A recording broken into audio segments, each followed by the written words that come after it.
Kris Krohn, here we are. Dude, what's up, brother? Sitting down, having a conversation. This is like so fun for me to talk to you. You're such a huge thinker, and I just love it. It's just great to talk real estate, talk business, talk life. Thank you. And we haven't actually caught up. I mean, we're always meeting somewhere in the world. Now that you live in Puerto Rico, it's like we're always meeting up at some event or somewhere, and it's always great to catch up because your accomplishments in real estate are massive. And it's always fun to see what each other is up to and what the level up game looks like. I know every time I sit down and talk to you, you've got some big project you're working on, massive movement in the world. You're such a go-getter, and I love being able to just feel your energy. I appreciate it, man. In fact, we're talking about like how to really scale and do big deals. Yes. I'm doing a brief pause on the podcast to share with you the number one question that I've been asked for the last 20 years. Ever since I became a millionaire in the game of real estate, people love to ask, Kris, what would you do if you were me? And so I invented this thing called financial game plans. And what I basically do is I ask you a whole bunch of questions, find out your job, your income, your whatever, how you've been stashing cash, or whether you're deeply in debt. And then I basically say, cool, I wake up as you, and if I want to become a multimillionaire, what choices am I going to make different than you? Well, guess what? If you're curious of knowing what that might look like, you can click the link down below and request a free game plan. I've trained a massive staff of superstars that know exactly what I would do because everything I do is a system. So if you want to know how to build the most wealth, click the link below and request a free game plan. Get a multi-millionaire's perspective, and who knows? We might be partnering up on business, real estate, or some sort of other wealth creation where we end up doing it together. Click the link. I'll see you there. You know, I know for me, always going to the next level always involves capital, raising capital. Yes. How do I start to bring money into these amazing deals? Because when you learn how to structure, now it's just like, okay, well, what other big thing can I do? Yeah. And capital is always one of those things to figure out. You know, it's interesting. In the whole art and game of business and real estate, there's always a couple of things that you need. You need a really good, compelling deal with good ROI numbers. Mm-hmm. And then if you have that, you're going to find the money. And then you need someone to structure it and kind of put it together. I call that the deal maker, right? Yeah. So you got the deal, you got the money, and you have the deal maker that's trying to, can I pull investors in? How do I pull this together? And if we talk about it first at a big level and then a really simple level, I'm about to come out with my first Reg A fund. And what is a Reg A fund? So this is a fund that is designed to raise $300 million. And this fund is something for the first time ever that I can go public with. I can put it on TikTok, I can put it on all of my social media, I can blast email, and basically the SEC goes through some type of initial review process to basically say, okay, based on you checking off all the boxes, you're now authorized to take your opportunity and you can now publicly present it. So it's not accredited investors only? Nope, it's actually all type and unlimited. So this is like, you know, putting a fund together like this is really expensive, and part of it is because I've got now a $2 billion track record on all the single family I built. You know, we never touch anything less than a 25% ROI. We're actually averaging low 30s. We've been doing that for the last decade. So we've got things so lined up and the machine is so built that we now need a bigger vehicle for raising a lot of money.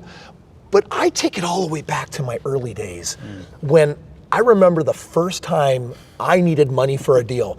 And dude, you're not gonna believe this, but I waited 14 months, and how I got the money was by working harder at my job. Over 14 months, I saved up $5,000, and that was enough for a little 3.5% down payment on my first property. And I bought it 40,000 below market and had a basement I rented out, so I got to move in it for free. And you know, that was the start. In fact, I'm wearing this memento someone commented on earlier. It was from my team. It has the coordinates of that very first property. And it's just a sweet reminder that that was $2 billion in real estate ago.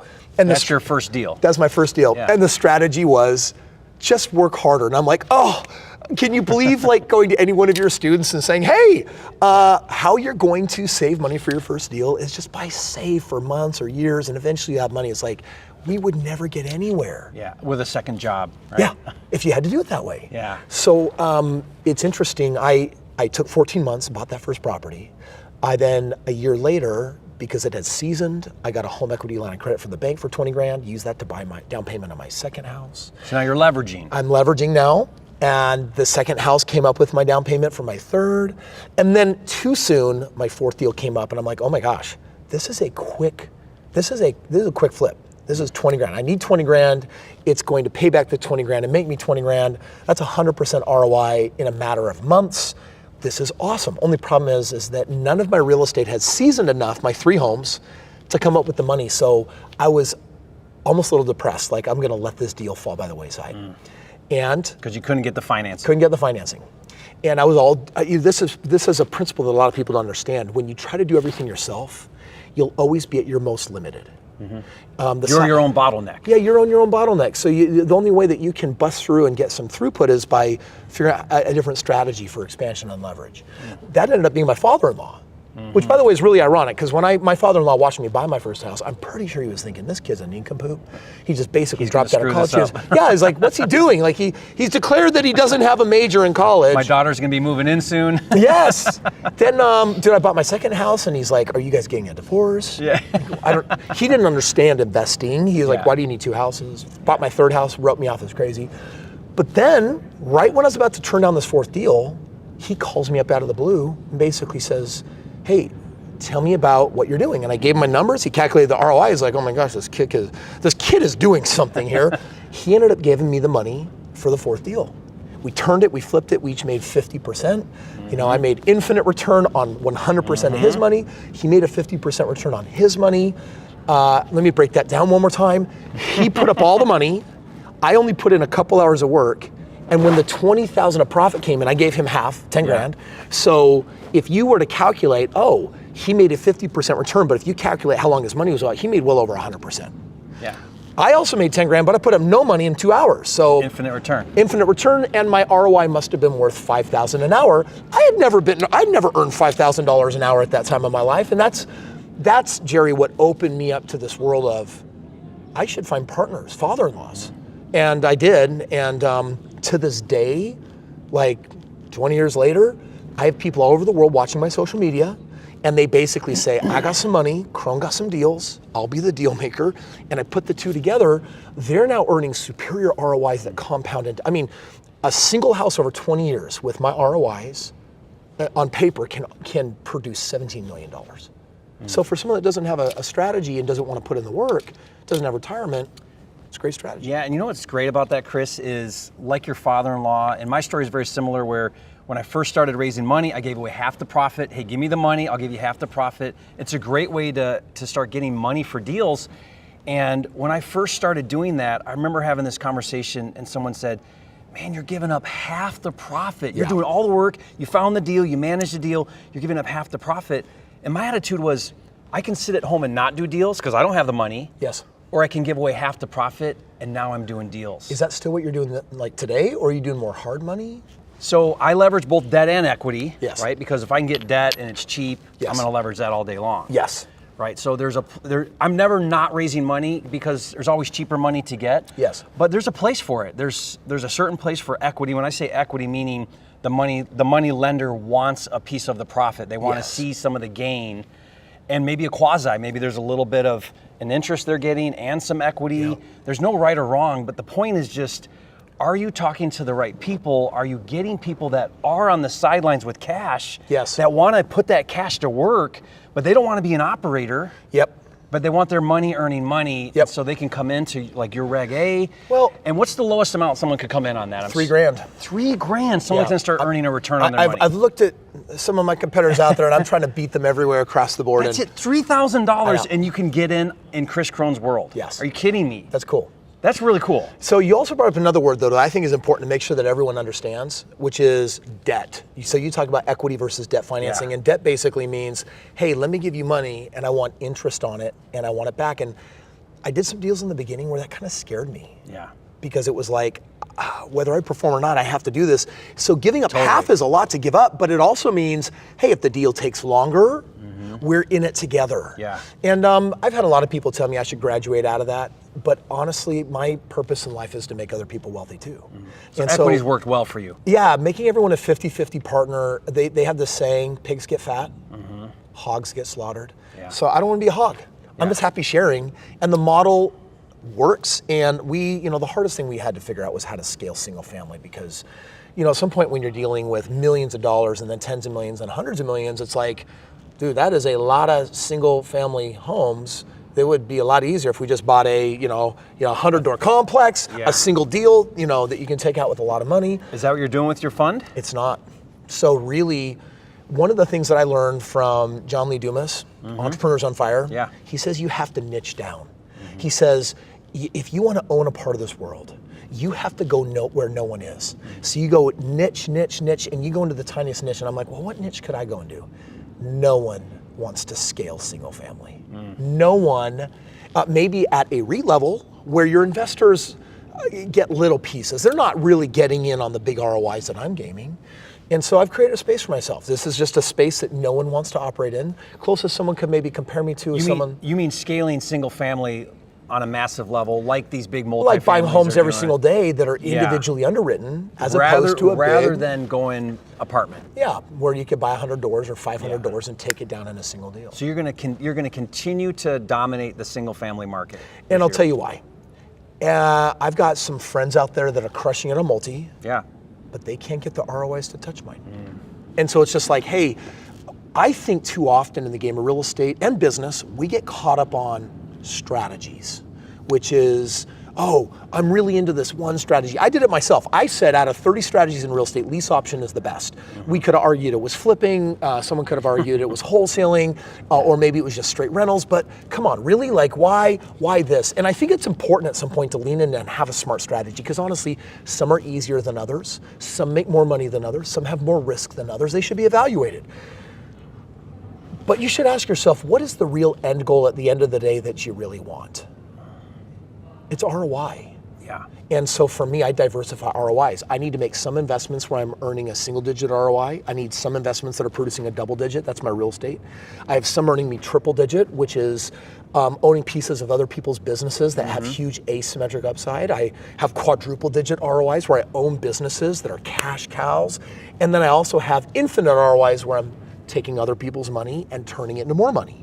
And a person will do better financially faster if they diversify their types of ROIs as opposed to just getting stuck on a strategy. And that's a risk level, right? So like, obviously lower ROI might be lower risk. No, see, can I real quick? I think that's, why? I think that's a faux pas. Okay. I think we assume that the lower the ROI, the less risk. And this is where it comes from. Hey, you can invest in government treasury bonds for like, and earn 2%. And you've got these tips, that are doing 3 or 4%. And you can put your money in a CD earning 1.2% because it's safe. And they're right. But this is what they fail to understand. The wealthy never got wealthy with safe single-digit ROIs. They had to take calculated risks. Here's why. You work hard your entire life. You 401k, you IRA, you do safe stuff.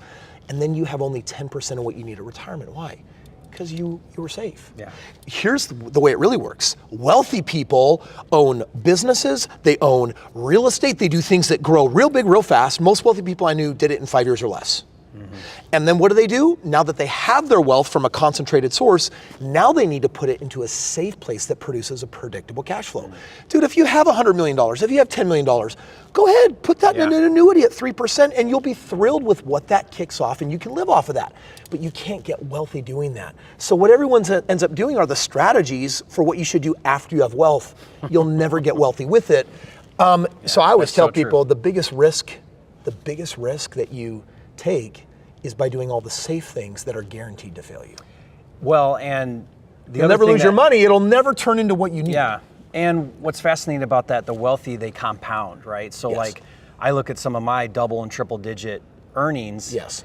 And that money then's going back into some of those investments. And it compounds. And the compounding is what really can make something go from triple, quadruple type of returns. To something nuts. To something insane because you're putting that money back into that vehicle. Pros and cons, right? Pros and cons. People look at me and they're like, okay, Kris, you're telling me that if I buy a home and it produces $300 or $400 a month of cash flow, that someday that's going to get me rich? And I have to tell them my strategy is for where you want to be 20 years from now, not today, because it's really about compounding money meaningfully.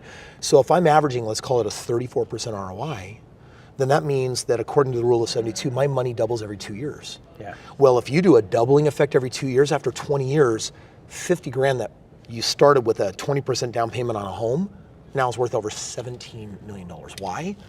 Because of the compounding effect. So it's a get rich over time. It's not a get rich quick. And it's not a strategy for someone that says, oh, I need money now, or I hate my job, or can I wholesale real estate and make a few $100,000 a year? I'm like, dude, you should do that if you need money. But if you're, you have to balance cash flow needs against growth needs. Totally. And you have to have both. And it's small thinking. I think a lot of times when we're in a place of, at least I was this way in the beginning, where I'm thinking more about paying bills. And I talk about this all the time on my channel, man, do not exist to pay bills. That is such small thinking.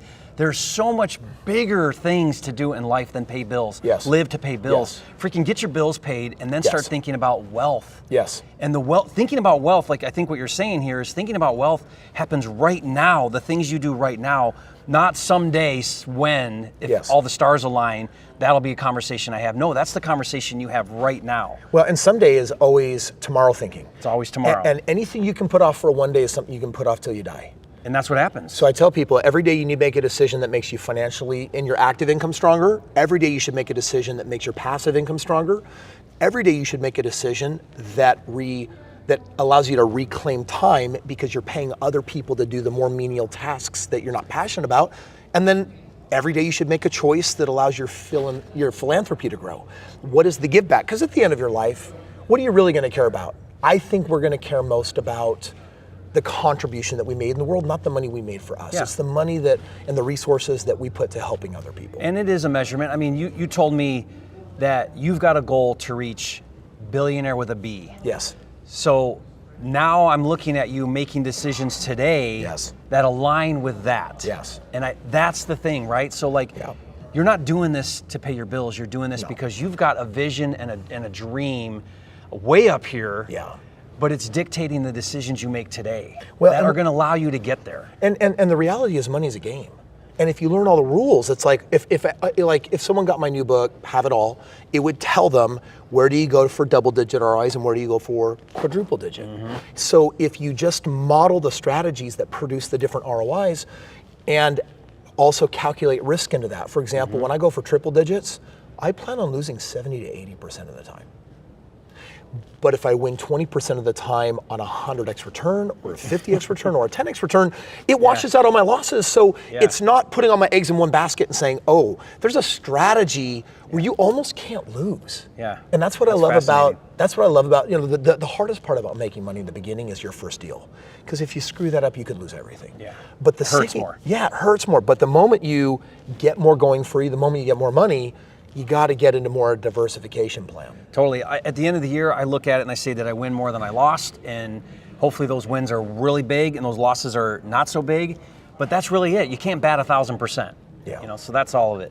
By the way, I just want to say, if any of you are hearing some ambient noise or just doing the audio and listening in the background, you can't see with your eyes that what we're videoing. We are here sitting at Traffic and Conversions. Jerry and I have met up here. This is the largest digital marketing summit of the year. I'm emceeing and speaking here. We're connecting. If you hear some audio a little bit in the background, that's because we found a mostly empty stage with other people, jamming a little in the background. But I think that this conversation was too important to not capture. Pass up on, yeah. Well, I love it, Kris. Thank you. Guys, start to think about how you can go out there and start having these conversations. My initial money raising was the same as yours. It was talking to friends and family, a guy at church who I thought maybe would lend me $100,000 on a deal. Yes. But I wasn't afraid to approach those people and start that process. Yeah, and if I could drop one other gold nugget that might be useful, I defined myself at one point as the real estate guy who had a deal that turned into dozens, that turned into hundreds, and then thousands. Now over 6,500 deals. And I think I woke up one day and realized, I did so well with real estate. But what I did is I mastered a double digit. And the moment I got mentors that taught me triple and quadruple, my wealth exploded. Well, I'll put it to you this way. 90% of millionaires make it in real estate. 99% of billionaires make it in private equity. So that's exciting. Real estate is where you go to establish a multi-million-dollar foundation. But if you want to be bigger than that, you don't do real estate. Real estate is a foundation that you build on top of. And honestly, Jerry, I think I figured it out too late. I'm trying to get that word out to as many people as possible, saying, real estate is a stepping stone and it's a start. And maybe you're watching and thinking, hey, when I've got $4 or $5 million, I'm set, I'm good, I earn 10% on that, I can live off $500,000 a year, I'm a happy dude. And you know what? Happy for you. There are some of us out here, and this is my personal take, is that the moment you stop pushing yourself to grow, Yeah. you're dead. Yeah. You're dying. You're downhill. The moment You're growing or dying. yeah, and some of us have already decided, when am I going to give up on the gym? When am I going to give up on my nutrition? Like at some point, I'm just going to let myself go. At some point, I'm going to stop caring about investing in my relationship. At some point, I'm not going to care about money. And I think a lot of us are going to live a lot longer than we think. And for me, it's no longer about the outward result. It's about being in the game of growth, of how can I grow and push beyond where I'm at? Because for me, the growth is what produces the fulfillment, excitement now in the game, not the result. Yay, we made $10 million. Who cares? Yeah. Right? It's like, who did you become in the process of producing that result? That's the only thing I care And about. the impact in lives. Yeah, love that. That's really great. Well, Kris, this is an amazing conversation. I know you got to get on a stage here in a minute, and excited to continue with our friendship and our journey together. Jerry, appreciate you, brother. Thank you for all the amazing things that you're doing in the world, and we will see you guys next time.